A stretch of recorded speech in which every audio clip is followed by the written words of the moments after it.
Hello guys, pag-usapan lang natin ang balita. Ayon kasi guys sa balita, Alden super alalay kay Catherine sa mall tour. Kitang-kita naman natin kasi guys, yung stage nila guys medyo maliit, 'di ba?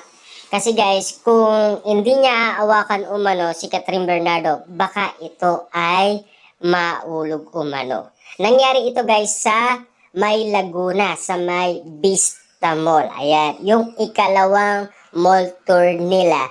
Kasi guys, nauna sila sa Ayala Mall, diba? Doon nga naman guys nangyari ang pag-uusap ni Mami Min Bernardo at Daddy ni Alden Richard na animo guys sinasabi nila na mamanikan na daw siya, diba?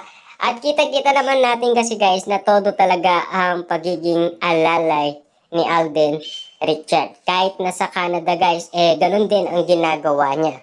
Kahit yung mga nakaraan guys na Akot Award si Catherine Bernardo, ganun din ang pinakita ni Alden Richard kay Catherine Bernardo. Todo ang pagiging alalay niya kay Catherine Bernardo. Lalo-lalo na guys, yung sa Century Tuna Super Buds, kahit wala man nakakita guys, kahit si Robby Domingo lang ang nakakita, at least nilinaw sa atin guys ni Robby Domingo na todo umalalay yung nasa backstage daw, 'di ba? At pinigilan lang umano ni Catherine Bernardo si Robby Domingo. Saka yung mga naganap umano sa Canada guys, merong kakaiba. Kaya nga naman guys, tinawag na bakod ira si Alden Richard ng mga netizens natin guys na nasa Canada.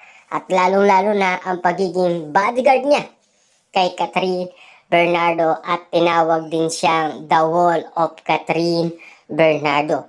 Yan guys ang tawag ng mga netizens na nasa Canada. Siyempre guys, no, sinulit nila ang pagkakataon nila habang sila ay nasa Canada.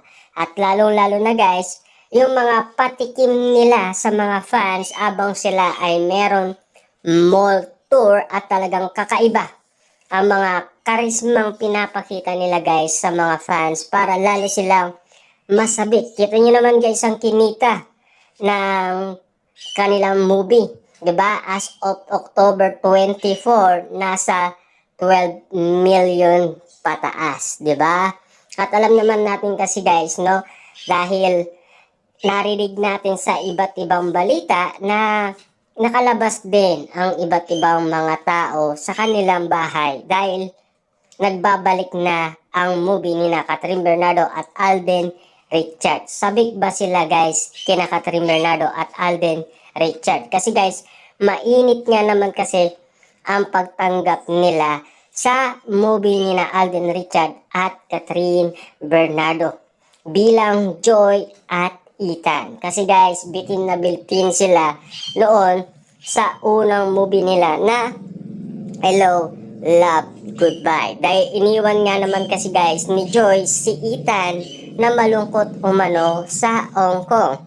At siyempre, bilang patikim ng management ng ABS-CBN at GMA Network, ang matagal na nilang nire-request umano ay tinupad nila. Diba? Kita-kita naman natin guys, yung mga mainit nilang mga pagtanggap umano sa mga nire-request ng fans ay eto na.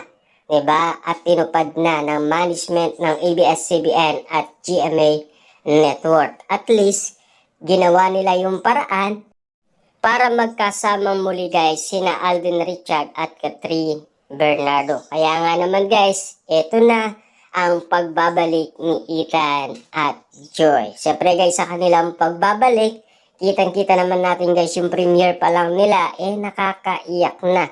Papaano pa kaya guys ang kanilang buong pinikula?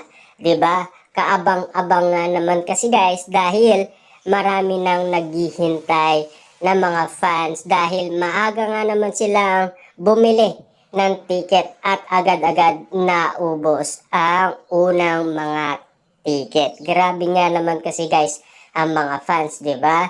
Grabe sila kina Catherine Bernardo at Alden Richard sa kanilang pagtanggap umano.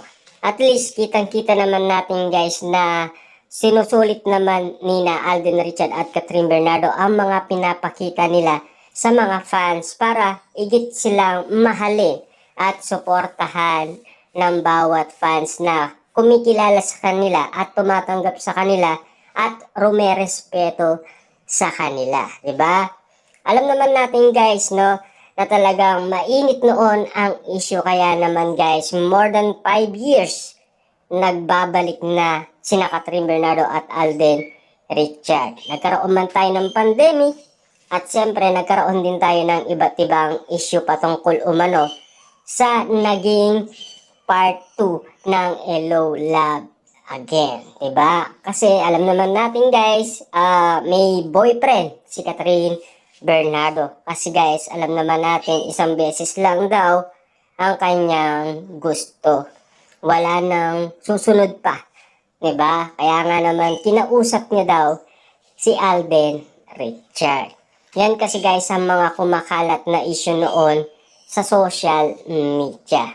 Ang pagkakaalam kasi guys ni Alden Richard, isang beses lang at hindi na mauulit pa. Kasi alam naman natin kahit na siya ay naghihintay at sabik na sabik, kaso nga lang kasi guys, depende sa management kung ibabalik nila ang kanilang tambalan. Kaya naman sa kakaintay guys ng Katden fans, sila na mismo ang gumawa ng paraan para ibalik sina Alden Richard at Catherine Bernardo ang kanilang love team. Napakalakas nga naman nila guys sa Star Cinema at sa GMA Network para tuparin ang kanilang kahilingan, di ba? Sila naman guys ang may gusto niyan, di ba?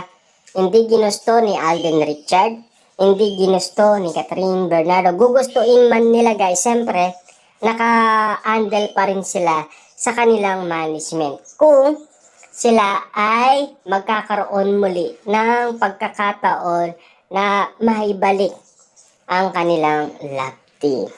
At least sa tulong ng mga fans guys, ay nasilayan natin muli sina Catherine Bernardo at Alden Richard. Siyempre, isa tayo doon guys sa nakisaya sa mga fans at isa tayo sa nag-request umano para tuparin ng ABS-CBN at GMA Network ang ating kahilingan para bumalik ang love team ni Catherine Bernardo at Alden Richard. Dahil painit ng painit ang issue guys noon, pero at least nare-receive naman guys ng Star Cinema at ng GMA Network ang ating mga kahilingan. Kaya nga naman guys, lahat naman ng kahilingan natin ay tinutupad para at least mapasaya nila ang mga fans nina Catherine Bernardo at Alden Richard sa muli nilang pagbabalik, diba? At alam naman natin guys, nakikisaya din naman guys sina Catherine Bernardo at Alden Richard dahil sa saya ng pagtanggap ng mga fans sa kanila. Dahil sa kanilang kaligayaan guys, binibigay nila ang best nila para at least mapasaya din ang mga fans na nag-request umano na maibalik ang pagmamahalan Ethan at Joy. Dahil bitin na bitin daw sila dahil pabalik-balik nga naman sila nanonood umano ng Hello Love Again. Kita nyo naman guys, kahit ang mga OFW ay nakikiisa rin sa pag-request umano sa Star Cinema at GMA Network kung kailan magkakaroon ng part 2 sina Alden Richard at Catherine Bernardo ang kanilang pagbabalik sa kanilang tambalan. Kita-kita naman natin guys, no? Narinig naman ninyo siguro guys ang mga OFW sa Media Day kung papaano nga naman nila ito nire-request. At agad-agad na nga naman guys, sila ay nagre-request ng part 3. Hindi pa nga naman guys nagsisimula ang kanilang part 2. Talagang hot na hot guys ang mga OFW na mapanood na ang kanilang part 3, diba? Kailangan makita muna natin guys ang part 2 bago tayo mag-request umano ng part 3, diba? Kung maganda nga naman.